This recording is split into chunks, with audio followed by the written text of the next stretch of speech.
Yo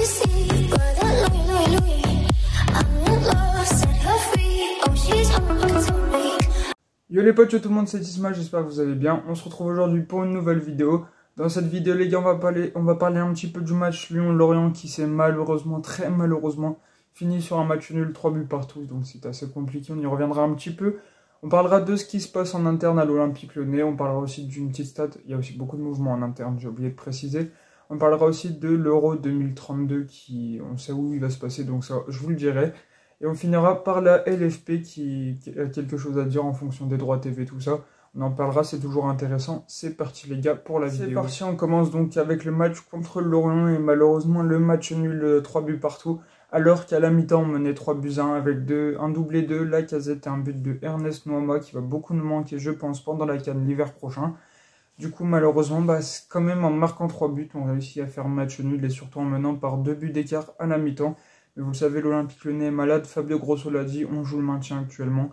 Et dès qu'il y a quelque chose qui ne va pas, une action, un but qu'on se prend, et ben malheureusement, comme c'est une équipe malade, on va lâcher. Et ça peut se rétablir, ça peut se réparer que dans les semaines, mois à venir. On espère le plus vite possible quand même, en essayant d'avoir une meilleure préparation mentale aussi des matchs, qui va contribuer énormément à la préparation athlétique, physique d'un match, pour pourquoi pas essayer de sortir la tête de l'eau, on l'espère, et se maintenir au final en Ligue 1. Ça va être compliqué, la tâche s'annonce dure, mais on y croit, et du coup pour revenir au match, on a vu de belles choses offensivement, on a vu des choses assez correctes. Quand on met 3 buts, c'est la première fois de la saison d'ailleurs, on voit qu'il y a quelque chose à faire, hein. On est la plus mauvaise défense de Ligue 1, contre Lorient qui était la plus mauvaise attaque, ou inversement, non. On est la plus mauvaise attaque et Lorient est la plus mauvaise défense, il me semble que c'est ça. Et du coup, on a mis 3 buts, on en a pris 3 aussi, donc il y avait des choses compliquées en défense. Retour de Dejan Lovren. Bon, malheureusement, c'était un retour, quoi. Il est pas à son prime, il n'est pas revenu à son prime. À ce qu'il était avant sa blessure, donc ça a été un peu compliqué aussi pour lui. Mais il faut le temps qu'il revienne, donc il y a eu de belles choses, offensivement surtout dans la construction. Et il y a eu de moins belles choses aussi défensivement. D'ailleurs, gros coaching de la part de Fabio Grosso qui décide encore une fois de laisser Cherki sur le banc, de le faire entrer qu'à la fin du match. Je pense que ça peut ne lui faire que du bien, Ryan Cherki, ça lui remet les pieds sur terre, ça lui rappelle que le poteau il a 21 ans et il n'est pas titulaire indiscutable d'un club de Ligue 1 comme ça, il va falloir travailler derrière. C'est pas juste au talent et à la réputation que ça marche, c'est à ce qu'on voit sur le terrain et à l'entraînement. Ça, Fabio Grosso a dû lui rappeler, ça fait plaisir, donc on voit qu'il met des choix forts et qu'on tourne vers une philosophie de jeu toujours très bien, toujours mieux que ce qu'on avait avec Laurent Blanc. D'ailleurs, je crois toujours en Fabio Grosso et je pense qu'on peut faire de belles choses avec lui. Voilà pour ce match. On va aussi recevoir Clermont-Ferrand après la trêve internationale. Il faudra gagner, il faudra prendre des points. Je crois que là, c'est obligatoire la victoire. Si on veut essayer de se maintenir, ça va passer par là et on doit impérativement gagner contre Clermont-Ferrand. Voilà pour ce match. Aussi, on passe à quelques petites infos. C'est la première fois depuis la création du club en 1950 que l'Olympique Lyonnais ne gagne pas en 8 matchs. Je ne sais pas si on se rend compte les gars. La première fois de l'histoire de notre club qu'on ne gagne pas au moins une fois sur 8 matchs. C'est catastrophique. Catastrophique. On ne peut pas faire un pire début de championnat. Il n'y a rien qui va pour le début. Et comme je l'ai rappelé, on est en crise. On est en train de jouer le maintien. Et il va falloir vite se rétablir pour essayer de chercher des points parce qu'on ne peut pas rester sur cette dynamique. C'est pas possible. Voilà pour ça aussi. Autre chose, la pelouse du Groupama Stadium a été changée. Vous l'avez vu contre Lorient, elle était catastrophique. Suite au match de rugby qui ont laissé de gros impacts sur notre terrain. Ce qui est normal, je comprends. On a changé la pelouse, enfin on est en train de la changer pendant la trêve pour avoir une beaucoup meilleure, c'est pas bien français, une bien meilleure pelouse lors de la réception de Clermont-Ferrand après la trêve. Voilà pour ça, ça fait plaisir aussi. Ce qui fait moins plaisir désormais, c'est l'équipe de France. Ah, vous l'avez vu, ils ont gagné contre les Pays-Bas. En même temps, l'équipe de Pays-Bas était bien diminuée. On a vu 2-3 belles choses aussi avec nos Bleus. Mais ce qu'on peut particulièrement s'attarder, c'est que maintenant, Malo Gusto et Castello Luqueba font partie de l'équipe de France A. Enfin, du moins, ont fait leur premier cap. Enfin, leur premier cap, ils sont dans le groupe. Malo Gusto a fait son premier cap, pas encore Luqueba. Ça devrait arriver pour le second match de l'équipe de France contre l'Écosse, si je dis pas de bêtises. Ouais, il me semble que c'est l'Écosse. Du coup, ça fait chier. Je vais pas vous mentir, depuis Nabil Fekir, il n'y a pas de joueur qui ait joué à l'Olympique Lyonnais. Si Oussema Aouar, il l'a fait 9 fois, qui pendant qu'il jouait à l'Olympique Lyonnais, ont joué avec l'équipe de France. Il y en a qui sont passés par l'OL et qui jouaient avec l'équipe de France après, mais ça, c'est un peu classique, on va le dire. Et ce qui manquait, c'est de voir nos joueurs, nos guns qui jouent dans notre club, jouer en équipe de France en même temps. On avait avec Fekir une fois, avec Aouar une fois, et avec Fekir un peu plus sur la durée. Maintenant, on vend à peine Malo Gusto, on vend à peine Castello Luqueba, qu'on se retrouve avec ces deux joueurs en équipe de France. Ah, bon, il y avait beaucoup de blessés, Disasi, Koundé ou non, pas Mécano, et là c'est Saliba qui est blessé. Donc il a fallu faire monter du monde et Deschamps a fait appel aux deux anciens gones. Donc écoutez, bah, je vais pas vous mentir, j'ai pas envie non plus qu'ils s'imposent avec les A. J'ai un peu de rancœur contre ces joueurs et je pense qu'à l'image de beaucoup de supporters lyonnais.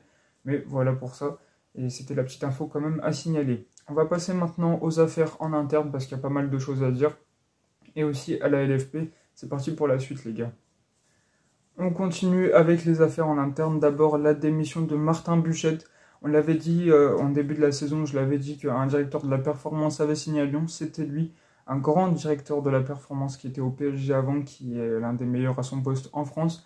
Et ben, a décidé de démissionner parce que oui, il est venu car Laurent Blanc était à l'Olympique Lyonnais. Et malheureusement, bah, ça s'est fini aussi tragiquement pour Laurent Blanc. Il est donc parti, il a plié valise et il est rentré chez lui malheureusement. Donc un poste se vide, mais un autre va se combler aussi. On verra pour qui le remplacera en directeur de la performance. Si on le remplacera, c'est même pas sûr. Et maintenant, un nouveau scout arrive dans la cellule de recrutement au poste de technical scout, c'est-à-dire chargé du vidéo scouting, donc qui va regarder un peu les vidéos, les datas, pour essayer de recruter. C'est Michael Marquez, je crois, oui c'est ça son nom. Il était à Marseille en même temps que Mathieu Louis-Jean, et là il décide donc de venir à l'OL alors que Lyon l'avait recalé il y a 2 ans. Mais comme on dit, tout vient à point, à qui sait attendre. Oh, je sors des proverbes de fou en ce moment, les gars. Et du coup, bah, il signe à l'Olympique Lyonnais en tant que scout pour améliorer notre cellule de recrutement. Textor avait la volonté de faire de gros changements à ce niveau-là, et il l'a fait avec l'arrivée de Mathieu Louis-Jean, plus de data, un nouveau scout, avec d'autres scouts aussi qui sont arrivés, mais plutôt ça on en avait déjà parlé. Voilà pour les changements à l'interne qui font toujours plaisir. Donc dites-moi ce que vous pensez de cette amélioration, on va dire, de la cellule de recrutement. Mais malheureusement, ce petit départ d'une très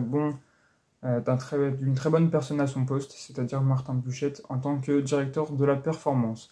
Voilà pour ça, 2 petites infos. La première, l'Euro 2032, donc dans 9 ans, j'avais le temps de le dire, hein, mais bon, c'est sorti ces dernières semaines, donc autant le dire, se déroulera en Italie et en Turquie. Ça fait plaisir, c'est pas très loin, on pourra aller voir des matchs de l'équipe de France si l'on souhaite. D'ailleurs, j'ai mis le petit maillot de Milan, le maillot Sword, qui était très joli. Du coup, j'en ai profité, je l'ai acheté.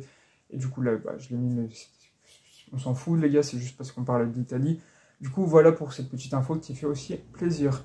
Dernière chose, la LFP et le directeur Benjamin Morel, le directeur de la LFP Media, donc celui qui s'occupe à peu près de la diffusion des matchs de Ligue 1 et de Ligue 2 dans le monde, et bah, il a envie, je comprends pas pourquoi, mais il a envie de délocaliser des matchs aux USA, c'est-à-dire que comme la NBA le fait des fois à Paris, il veut mettre des matchs de Ligue 1 aux USA. Alors ça, c'est très très con, je dis les termes, c'est nul, c'est pourri comme idée.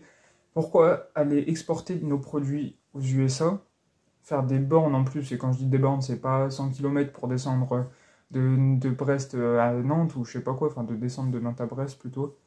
Ouais, enfin c'est complètement con. Et je vois pas pourquoi le faire. Écologiquement, c'est nul. C'est juste le but, c'est juste gagner de la thune.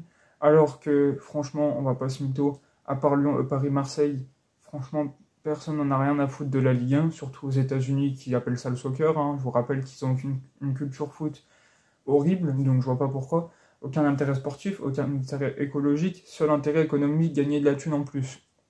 Écoutez, ça change pas du tout de la lignée des organisations de football, la FIFA, l'UEFA, la LFP, la FFF aussi, mais la FFF est limite la plus carrée dans ce domaine-là, on va dire.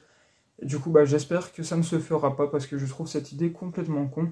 Dites-moi vous aussi ce que vous en pensez en commentaire. Voilà pour ça, voilà pour la vidéo, j'ai tout dit. On se retrouve pour la semaine prochaine. Enfin, on se retrouve la semaine prochaine. J'espère que vous avez kiffé. Si c'est le cas, n'hésitez pas à liker, à commenter et à vous abonner. Ciao, ciao les gars.